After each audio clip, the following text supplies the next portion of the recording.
All right, guys, moving along with the Chevelle Turbo LS build. In this video, we are going to be file fitting piston rings to get a certain ring end gap, okay?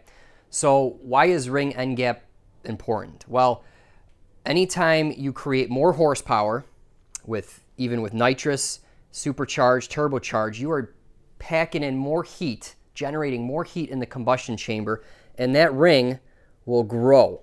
And if those rings butt together, it will basically seize the piston and it'll trash a ringland or explode the piston, okay? So that's not desirable, right?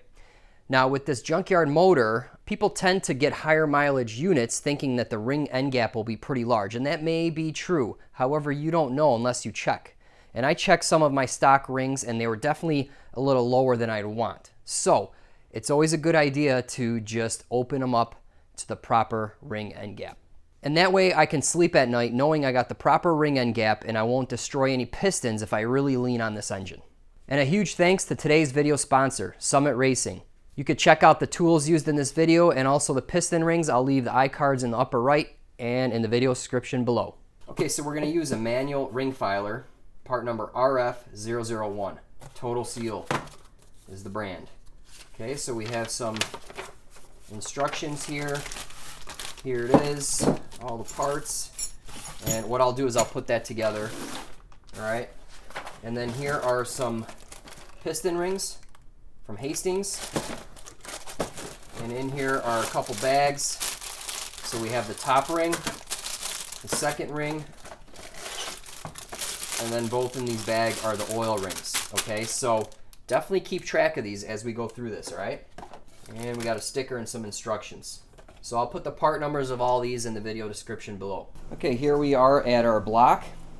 And one thing to note is the piston ring that you select to file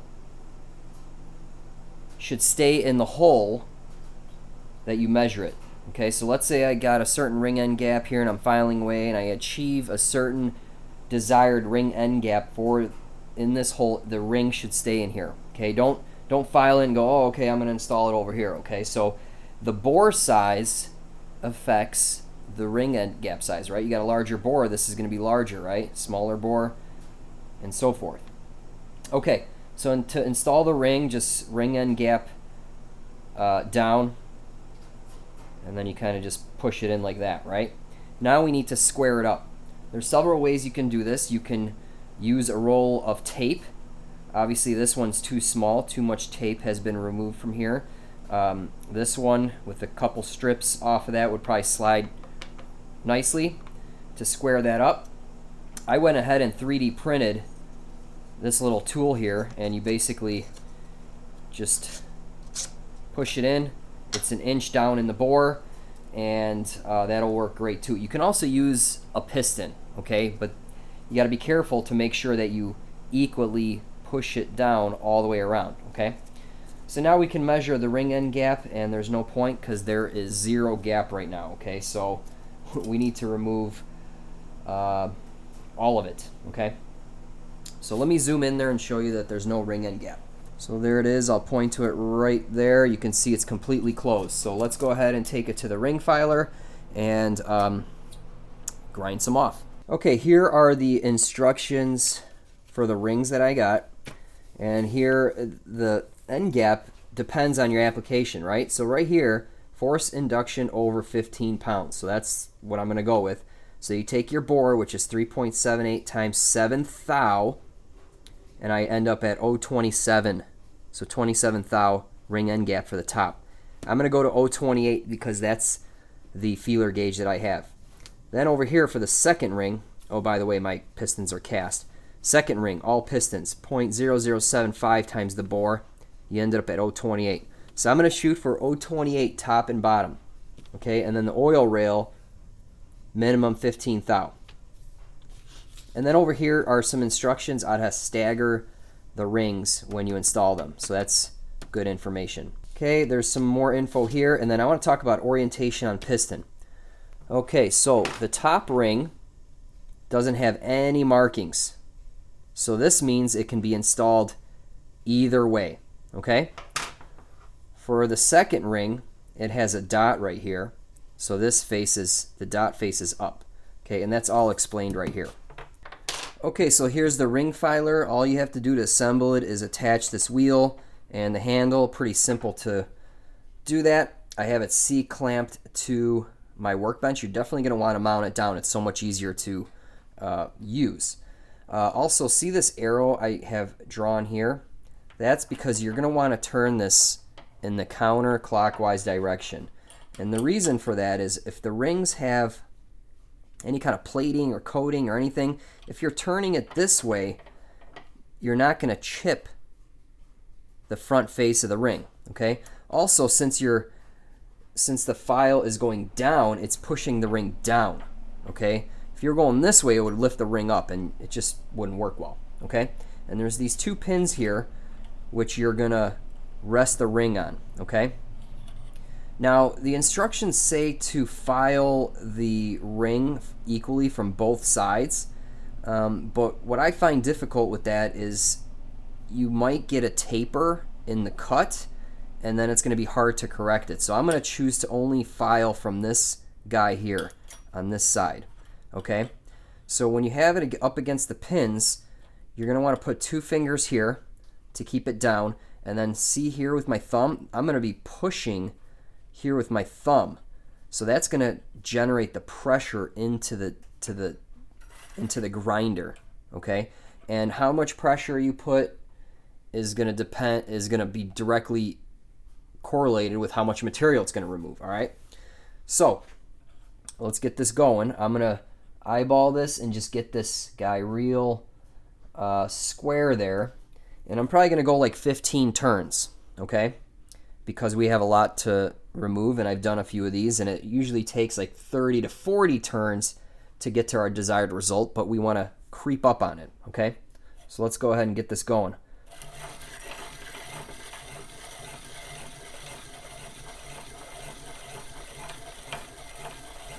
Okay, so that was 15, okay? So yeah, there's some burrs on here and whatnot, but let's get it close to the gap. Then I'll deburr it as a final check. So let's go back to the engine and see where we're at. All right, I'm going to pop my ring in here, square it up with my 3D printed tool, and you can see I barely have anything again. So back to the ring filer, we'll take more off. Okay, so a little more pressure. I'll go 15 more turns.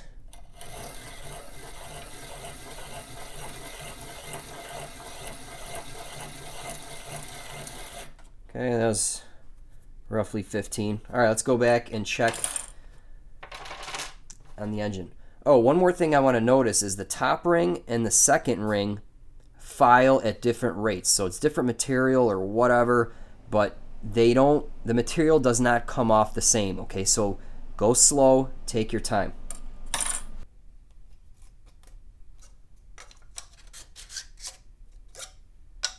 Okay, starting to get a little gap there. Let's measure it, but it's not much. Okay, it's about 6 thousandths, so we got a long way to go. Back to the grinder.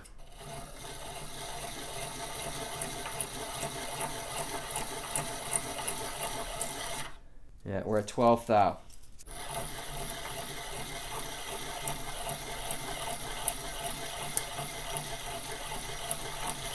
Okay, I got a little bit of a taper, so I'm going to angle this slightly, clean it up. Just 2 turns. Okay, we're at tight 20 right now. Back to the grinder.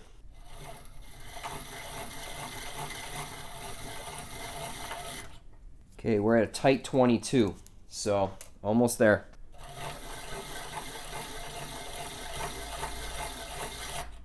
Okay, we're at a tight 24. Let's go another 10 turns. Probably going to need more, but hey.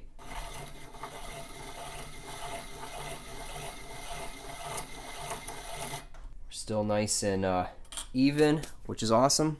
As I get close to the gap, what I like to do is obviously deburr this. We're going to have to deburr it as a final step, but sometimes these burrs on here can affect your reading. So what I have here is a fine abrasive stone. I believe it's 400 grit. And I'm just going to buzz these burrs down. Piston rings do spin, and if you have a burr on here, it's going to grab.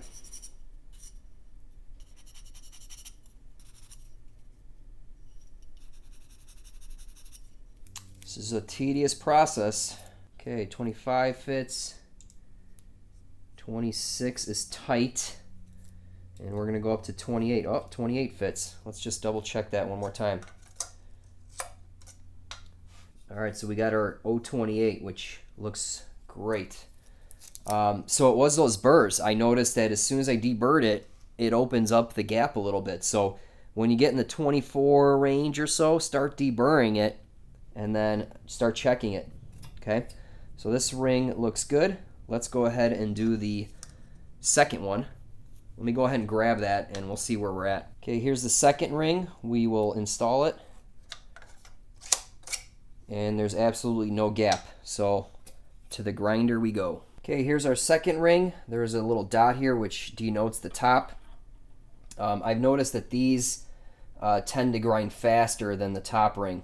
Okay, so we'll go ahead and give it 15 turns.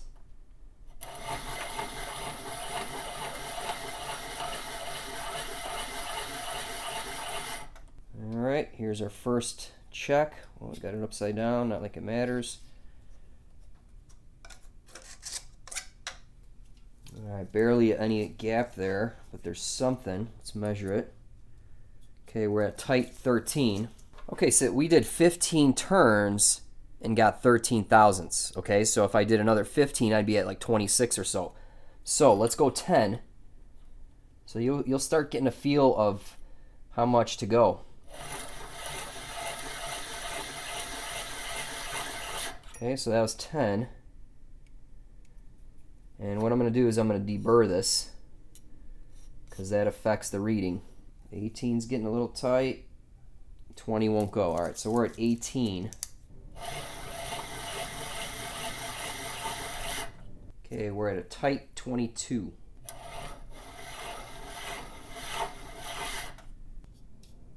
Okay, we're tight 24. Also, I don't think I mentioned in the video, but you want the bore size to be at your finished dimension. So obviously these have been ball honed, or obviously you don't want to do this prior to any machine work, right? Or any honing. So that's going to affect the reading too. Okay, so I got a 26. 26 won't go. Okay, so I have a little bit of a taper this way, so it's further open on the front side versus the back side. So I will just angle the ring slightly and clean that up.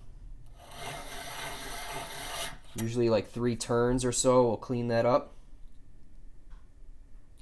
Got a little more to go.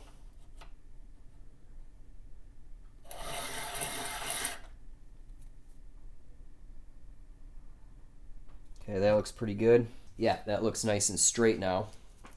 And the gap's obviously bigger because of that. Okay, 25 and 26 goes. Here's 28. 28 goes. Nice drag. I'm calling that perfect. The gaps are nice and parallel to each other, and so forth. So let me see if I can zoom in on that. All right, there's that gap. Here's our 28 thou.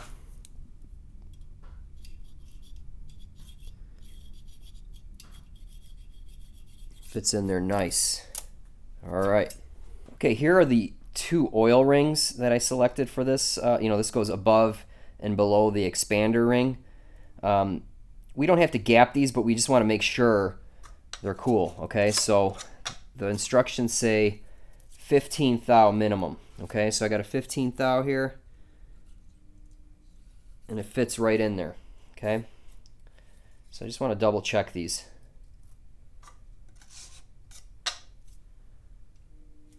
Yep, whoa, let me do that again.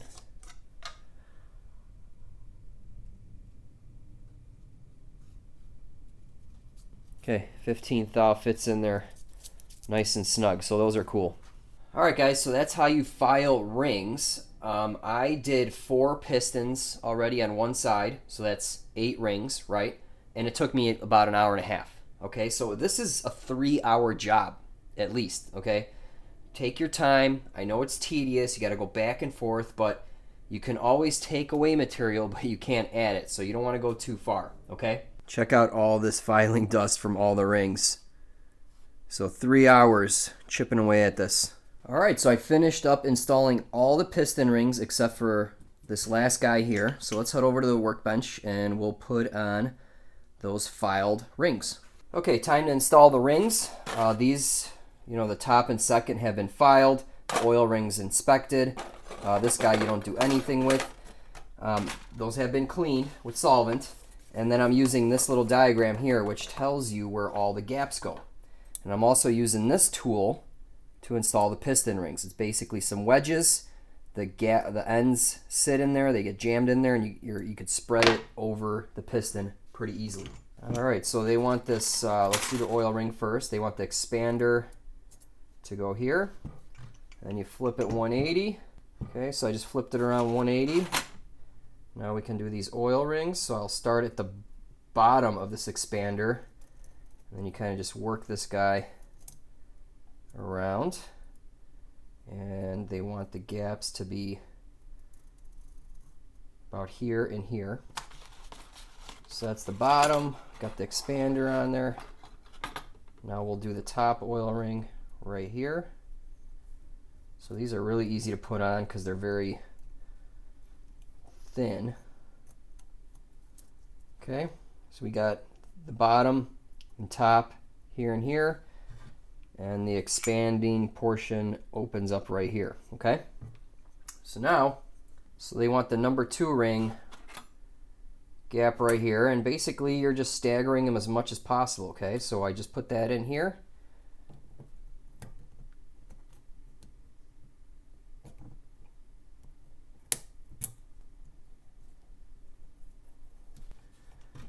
Okay, and the top ring gap is supposed to go over here. Okay, note there is a direction for the second ring. For the top ring, there is no direction. So just go ahead and put that on there. There we go. This thing's all set up, ready to install. My circlips are in. I got a little bit of lube on my pin. All right, guys, well, that's it for this video. In the next video, we are going to be installing the piston rod assemblies with new rod bearings and checking for clearances. And basically then we have a short block and the engine will almost be done.